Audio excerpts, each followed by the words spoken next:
आदाब, मैं हूं विशाल आजम और आप देख रहे हैं चुनावी अपडेट। जिस तरह से आज उत्तर प्रदेश में तीसरे मरहले की वोटिंग जारी है और कुल 59 सीटों पर वोटिंग हो रही है, ये मरहला भी काफी अहम होगा। आया जो समाजवादी पार्टी, आरएलडी और सुभाषपा यानी एक ये जो गठबंधन है, इत्तेहाद है, इसके लिए भी, और अगर बीजेपी जिस तरह से मैदान में है उसके लिए भी ये काफी अहम होगा कि इन दोनों के बीच ये टक्कर है कि ये तीसरे मरहले में ज्यादा शेयर किसका होगा, वोटों का और इन टर्म सीटों का। वहीं आज एक बहुत अहम वोटिंग पंजाब में भी हो रही है। पंजाब में भी एक ही मरहले में तमाम 117 सीटों पर वोट डाले जाएंगे। पंजाब में जो रेस में पार्टियां हैं, कांग्रेस है, आम आदमी पार्टी है, अकाली दल है, बीजेपी है और कैप्टन की जो नई एक टीम है वो है पंजाब लोक कांग्रेस। तो वो अपना किस तरह से परफॉर्म कर पाएगी, वो बीजेपी के साथ इत्तेहाद में है। ऐसे कई सवाल हैं, इस पर लगातार अभी हम बातें करते रहेंगे। लेकिन आज जो एक अहम बात सामने आ रही है वो ये है कि जितनी ज्यादा शिकायतें अब तक सुबह से जब वोटिंग हो रही है उत्तर प्रदेश के अलग अलग इलाकों से, जितनी ज्यादा शिकायतें ईवीएम के नॉन परफॉर्मेंस को लेकर आ रही है, वो इस बार थोड़ा चौंका रहा है। क्योंकि कई जगहों से ये खबरें आ रही हैं कि ईवीएम में खराबी है, इलेक्ट्रॉनिक वोटिंग मशीन वो ठीक से काम नहीं कर रहा है। कुछ जगहों पर से ऐसी भी खबरें हैं कि कहीं आधे घंटे से काम नहीं कर रहा है, तो कहीं जो है वो 2-2 घंटे से वोटिंग नहीं हो पा रही है। तो ये एक अलग सी तस्वीर सामने आ रही है कि ऐसा क्यों हो रहा है। जिस ईवीएम पर सारा दारोमदार है, ईवीएम ही अगर सही से काम नहीं करेगा, कहीं 1 घंटे कहीं 2 घंटे की ताखिर, तो इसका मतलब क्या है? क्या इसमें लापरवाही है? क्या उसे रिप्लेस करने में जल्दबाजी नहीं की जा रही है? ऐसे कई मामले सामने आ चुके हैं, जिनमें कानपुर देहात का एक मामला है जहां पर चांदापुर बूथ नंबर 247 में तकरीबन 30 मिनट, यानी अब तो वो खबर आने के बाद भी कई मिनट हो गए हैं, तो उसको अगर हम जोड़ दें तो ये ज्यादा हो गया। फिर मरहारा विधानसभा के ग्राम त्रिलोकपुर में बूथ नंबर 78 की ईवीएम मशीन 2 घंटों से खराब है, ये खबर है। ऐसी खबरें कई जगहों से आ रही हैं। इस पर ध्यान जल्द से जल्द देना जरूरी है ताकि लोकतंत्र का, जमहूरियत का ये जो त्योहार है उस पर किसी तरह से कोई आंच ना आए। हमारे साथ इस वक्त कई खास मेहमान लगातार मौजूद हैं। पहले से ही बने हुए हमारे साथ डॉक्टर उमा शंकर हैं, कांग्रेस से हैं, अब्बास जी हैं समाजवादी पार्टी से, प्रेम कुमार हैं पॉलिटिकल एनालिस्ट, और यासिर जिलानी है बीजेपी के तर्जुमान। आप सभी का मैं इस्तकबाल करता हूं। और प्रेम कुमार जी, मैं आपसे इस बात को आगे बढ़ाऊंगा। मेरा पहला ये रिएक्शन है, जानना चाहूंगा आपसे कि ये तीसरे फेज में अब तक जो इतनी शिकायतें ईवीएम को लेकर मिल चुकी हैं, ये ऐसा क्यों है? पहले दूसरे मरहले में इतनी शिकायतें नहीं आई थी, जबकि अभी मुश्किल से 12:30 बजे हैं अब तक। विशाल जी, 1-2 बात याद दिलाना चाहता हूं इस सिलसिले में कि इस बार योगी सरकार ने कुछ लोगों की सूची दी थी चुनाव आयोग को कि इन कर्मचारियों को चुनाव ड्यूटी में नहीं लगाया जाए। उनमें वो अनुदेशक थे, वो दूसरे लोग थे जो कि लगातार आंदोलन कर रहे हैं अपने को या तो नियमित करने के लिए या अपनी सैलरी बढ़ाने के लिए, अपनी मानदेय बढ़ाने के लिए। तो बड़ी संख्या में उन लोगों को चुनाव ड्यूटी में नहीं लगाया जाना एक बड़ा कारण है, जिनके पास अनुभव था, जो काम करते थे। दूसरी और एक बात है कि जिन इस चरण में जो चुनाव हो रहे हैं वहां दूसरे जिलों से कर्मचारियों को बुलाया गया है काम एग्जीक्यूट करने के लिए, चुनाव ड्यूटी में काम करने के लिए। तो जाहिर है कि 100% कर्मचारी तो दूसरे जिलों से आ नहीं सकते, कुछ बुलाए गए होंगे। तो ये सबसे बड़ी वजह मुझे लगती है कि इस फेज में इतनी दिक्कत हो रही है, क्योंकि आप दूसरे जिलों से बुला रहे हैं कर्मचारी। फिर भी ये गंभीर बात है, ये दिक्कत नहीं होनी चाहिए। और आप गौर करेंगे कि ये दिक्कत किन इलाकों में हो रही है, और जहां पर एटा से आपको दिक्कत आ रही है। एटा में मतदान प्रतिशत बहुत ज्यादा है, तो मतदान ज्यादा होने से खतरा क्यों लग रहा है?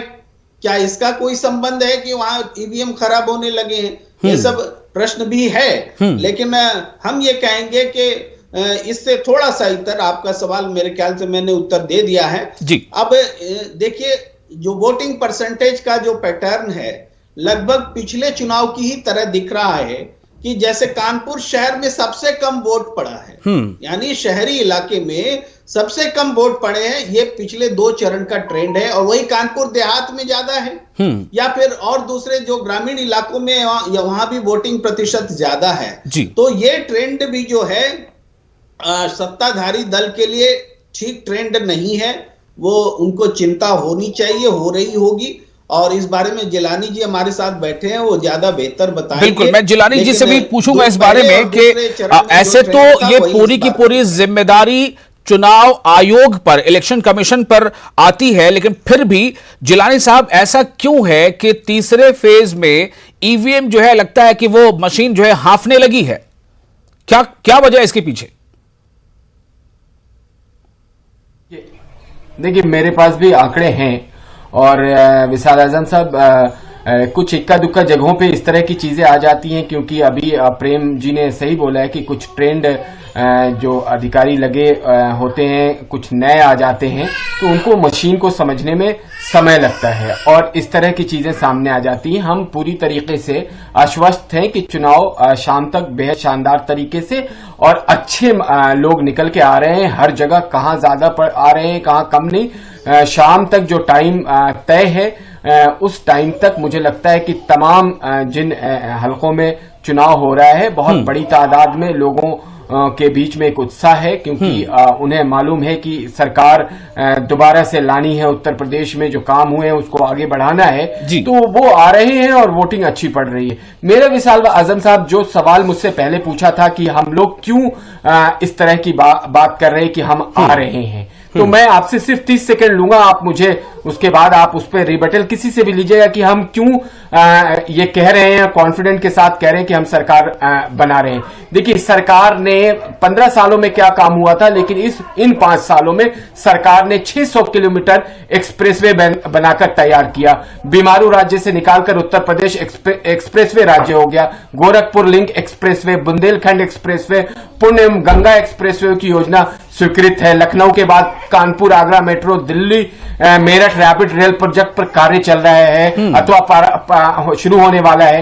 केंद्र के सहयोग से जेवर, अयोध्या, कुशीनगर हवाई पत्तन पूर्णतः आगे की ओर बढ़ रहा है। ईज ऑफ डूइंग जो बिजनेस है, उत्तर प्रदेश चौथे स्थान पर है। जीएसडीपी के आधार पर उत्तर प्रदेश की दूसरे नंबर की अर्थव्यवस्था बन गई। गत वर्ष की तुलना में 13% की वृद्धि हुई है। 18 घंटे गांव में और 24 घंटे बिजली चारों शहरों में के इतने काम, और जब बारी आई है कि आवाम आपको वोट देकर शायद दोबारा भेज दे, लेकिन उनको ईवीएम ही काम नहीं कर रहा है, ये कौन सा डेवलपमेंट है? नहीं, देखिए, नहीं, डेवलपमेंट ईवीएम एकाध विधानसभा में आ रही है। आप अगर कहीं बैठ के इस तरह से तारीफें करते रहिए, वोट तो नहीं मिल जाएगा ना, वोट तो जाएगा ईवीएम के जरिए से, और ईवीएम के खराब होने की शिकायत इक्का दुक्का जगहों से नहीं है, माफ कीजिएगा, हमारे वो इक्का दुक्का जगहों से नहीं है। और ना ही प्रेम जी ने यह कहा था कि नए लोग आए हैं, उन्होंने यह भी कहा था कि किस तरह से कई लोगों को रोका गया। ऐसा नहीं है, नहीं, ये मुद्दा ही नहीं है। इस मुद्दे पे मुझे लगता है कि हम अपना समय बर्बाद करने के अलावा कुछ करेंगे नहीं, क्योंकि ये जिस तरह से वोटर 2 घंटे का अपना वक्त बर्बाद कर रहे हैं, ये किसी और ये वोटर 2 घंटे से अपना वक्त बर्बाद कर रहे हैं, वोट देने के लिए पहुंचे, मशीन काम नहीं कर रही है 2 घंटे से, उसकी बर्बादी की फिक्र नहीं है आपको? नहीं, 2 घंटे से वो वेट करेंगे। उनको मालूम है कि दोबारा सरकार में आने वाले लोग जो हैं वो 2 घंटे नहीं 4 घंटे लाइन में खड़े होकर भी अपना मत का प्रयोग करेंगे। डॉक्टर उमाशंकर, कांग्रेस के तर्जुमान हमारे साथ मौजूद। डॉक्टर उमाशंकर साहब, मेरा सवाल सबसे पहला यह है, किसने विकास का काम किया, किसने काम नहीं किया, किससे विकास की ज्यादा उम्मीद की जाती है? वो तमाम मरहले ईवीएम से होकर गुजरते हैं और ईवीएम में ही पेच फंस रहा है। ऐसा क्यों है तीसरे मरहले में? देखिए, सरकार ने किसी सेक्टर को छोड़ा नहीं है, सबको बर्बाद कर दिया। ईवीएम, चुनाव आयोग और तमाम संवैधानिक संस्थाओं को भी इन्होंने कब्जे में लेने की कोशिश की है। चुनाव आयोग को आप देखिए, वो भारतीय जनता पार्टी के हाथों की कठपुतली की तरह काम करने लगा है। तमाम उदाहरण है हमारे पास जिनसे यह साबित होता है। लेकिन बात करते हैं विकास की।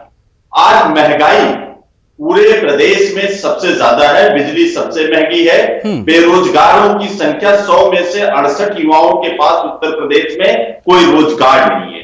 महंगाई, खुदरा महंगाई दर जो है 6% के लगातार ऊपर बनी हुई है। बेरोजगारी का जो प्रतिशत है वो 10% के ऊपर लगातार बना हुआ है और जीडीपी तो माइनस में जाके समा गई थी। महंगाई 200 रुपए के लगभग खाने का तेल मिल रहा है, 100 के ऊपर पेट्रोल, 90 के आसपास डीजल। ये महंगाई कभी उत्तर प्रदेश और मैं आपको देश थोड़ा में रोकना देखा चाहूंगा नहीं था। उमाशंकर साहब।